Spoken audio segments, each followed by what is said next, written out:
राज्यात वाढत्या उष्णतेमुळे सध्या तापमानात प्रचंड वाढ झाल्याचं दिसून येत आहे। विदर्भ आणि मराठवाड्यामध्ये तर तापमानाचा पारा 43 अंशांच्या वर गेलाय। येत्या काही दिवसात महाराष्ट्राच्या बऱ्याच भागात उष्णतेच्या लाटेचा इशारा हवामान विभागाने दिलाय। पुढचे 2 दिवस राज्यातील तापमान 1 ते 2 अंशांपेक्षा वाढणार असल्याची माहितीही हवामान विभागाने दिली आहे। आणि राज्यातल्या वाढत्या तापमानाच्या पार्श्वभूमीवर हवामान विभागानं 17 एप्रिल हा सर्वात उष्ण दिवस ठरणार असल्याचा अंदाज व्यक्त केलाय। तर 18 आणि 19 एप्रिलला राज्यामध्ये काही भागात पावसाची शक्यता वर्तवण्यात आली आहे।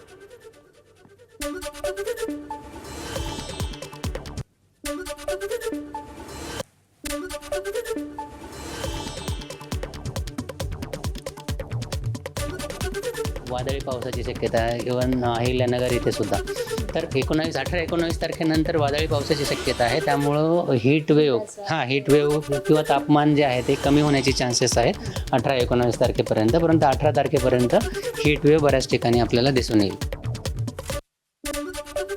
विदर्भात उन्हाचा तडाखा तीव्र झालाय आणि हवामान विभागाकडून पुढील 8 दिवस उष्णतेच्या लाटेचा इशारा देण्यात आलाय।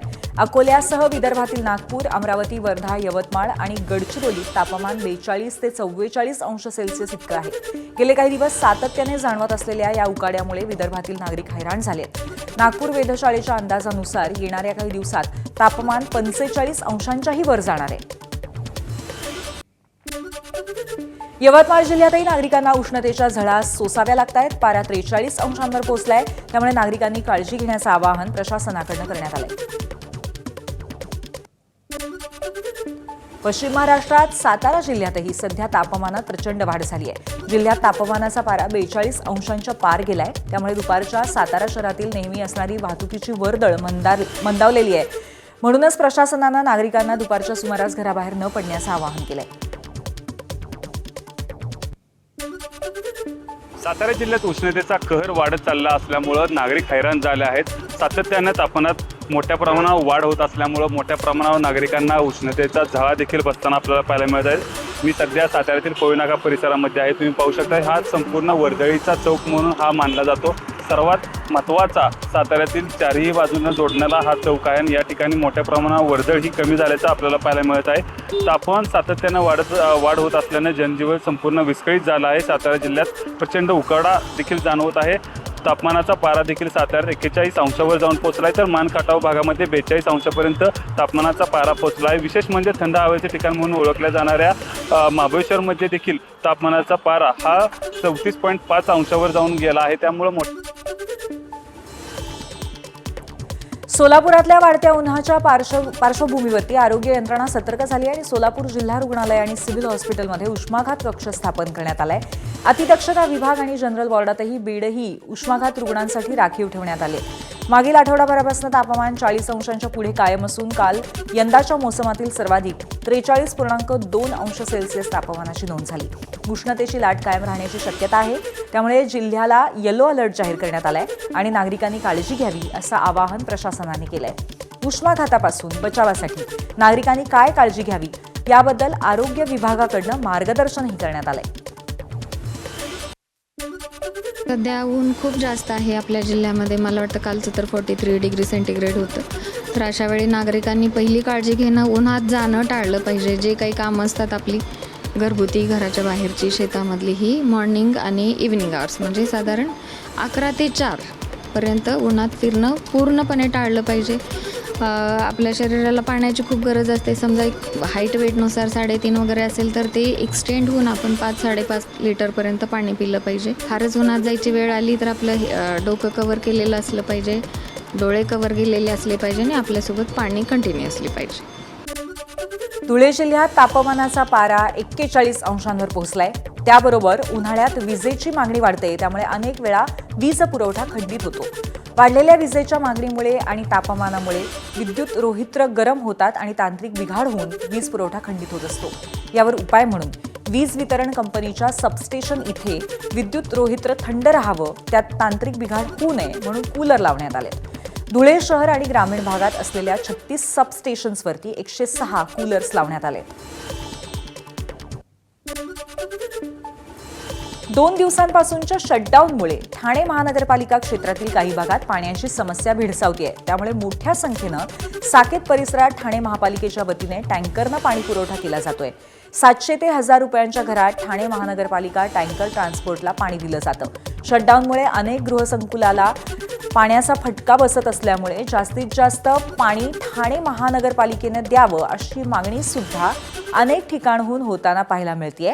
दिवसाभरामध्ये शेकडो टँकर पाणी भरताना साकेत परिसरात दिसतायत. जळगावमध्ये कवयित्री बहिणाबाई चौधरी यांच्या आसोदा गावात अजूनही पिण्यासाठी शुद्ध पाणी मिळत नसल्याची बाब समोर आली आहे. राज्यभरात घराघरात शुद्ध पिण्याचं पाणी पुरवण्यासाठी केंद्र सरकार आणि राज्य सरकार कोट्यावधी रुपये खर्च करत असताना आजही आसोदा गावात पिण्याचं शुद्ध पाणी मिळत नाही. आजही पिण्याचं पाणी गावाबाहेरून किंवा विकत घ्यावं लागतं. त्यामुळे नागरिकांमध्ये मोठा रोष आहे. गावात कधी 8 तर कधी 15 दिवसांनी होणारा पाणी पुरवठाही पिण्यायोग्य नसल्याच्या तक्रारी नागरिकांनी केल्या आहेत. राज्याचे मंत्री गुलाबराव पाटील यांनीही गावासाठी निधी मंजूर केला असला तरी कर्मचारी संख्या मर्यादित असल्यामुळे ते पाणी पुरवठा गांभीर्याने करीत नसल्याचा आरोप नागरिकांनी केलाय. अरे संसार संसार जसा तवा चुल्यावर आधी हाताला चटके मग मिळते भाकर, ह्या बहिणाबाईंच्या कविता सगळ्या राज्यभर गाजलेल्या होत्या आणि त्याच बहिणाबाईंच्या माहेरामध्ये आपण आहोत. बहिणाबाईंच्या काळामध्ये असलेली पाणी टंचाई आज देखील स्वातंत्र्याच्या 75 वर्षानंतर असल्याचं पाहायला मिळतं. या गावामध्ये पिण्याचं पाणी देखील शुद्ध मिळत नाही अशा तक्रारी या ग्रामस्थांनी दिलेल्या आहेत. केवळ पाणी टंचाईच नव्हे तर सामाजिक प्रश्न देखील या पाणी टंचाईनं उपस्थित केलेला आहे. त्याच्या पाठीमागील कारण म्हणजे गावात पाणी नाही तर मुली द्यायला कोणी तयार नाही आणि अशा अनेक समस्यांना सामोरं जात हे गाव पाणी टंचाईचा सामना करताना आपल्याला पाहायला मिळतं आहे. आपण बघू शकतो की कशा पद्धतीमध्ये या आसोद्या गावामध्ये प्रत्येक घराच्या बाहेर आपल्याला अशी पाणी साठवण करण्याची यंत्रणा बघायला मिळेल. अनेक ड्रम या ठिकाणी भरलेले मिळतील. मात्र पिण्याचं पाणी पिण्याचं पाणी नळाला येत नाही आणि त्यामुळे खरं तर अनेकांना 20 रुपयाचा रोजचा खर्च हा जारसाठी घ्यावा लागतोय. अनेकांना गावाच्या बाहेरनं शेतातनं पाणी आणावं लागतं आहे आणि अशा प्रकारची गंभीर परिस्थितीला या ग्रामस्थांना जावं लागतं आहे. कोट्यावधी रुपये शासनाच्या वतीनं पाणी पुरवठ्यांवरती योजनेवरती खर्च केले जातात. मात्र आजही आपण बघू शकतो की कशा प्रकारे आसोदा गावात पाणी टंचाईला ग्रामस्थांना सामोरं जावं लागतं आहे. शुद्ध पाण्यासाठी वणवण फिरावं लागतं आहे. चंद्रशेखर नेवे, ABP माझा, जळगाव. स्वयंपाक होत नाही त्या पाण्यानं, चहा बी होत नाही, चहा नासून जाते आणि बाहेरून आणावं लागतं.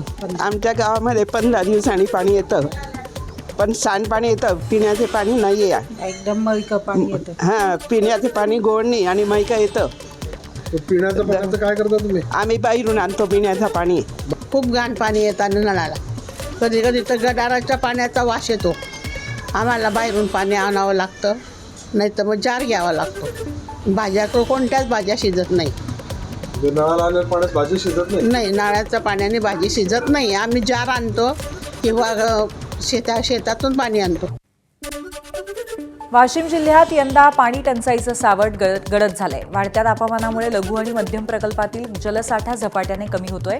तब्बल 229 गावं टंचाईग्रस्त म्हणून घोषित करण्यात आली आहे. या संकटावर मात करण्यासाठी प्रशासनाने 2,74,00,00,000 रुपयांचा कृती आराखडा तयार केलाय. टँकरने पाणी पुरवठा, विहिरींचं अधिग्रहण आणि नळ योजनांची दुरुस्ती अशा विविध उपाययोजना राबवल्या जाणार आहेत. कोकणातील आंबा उत्पादक शेतकरी यंदा दुहेरी संकटात सापडलेत. वातावरणातील बदलानंतर आता उष्णतेच्या लाटेचा फटका हापूस आंब्याला बसतोय. वाढत्या तापमानामुळे मोठ्या प्रमाणात फळगळ होताना दिसतेय. त्यामुळे उत्पादन, दर्जा आणि शेतकऱ्यांच्या उत्पन्नावरती परिणाम होण्याची भीती व्यक्त केली जाते. सिंधुदुर्गामधील मालवण तालुक्यातील काही बागांमध्ये हजारो आंबे गळून पडलेत.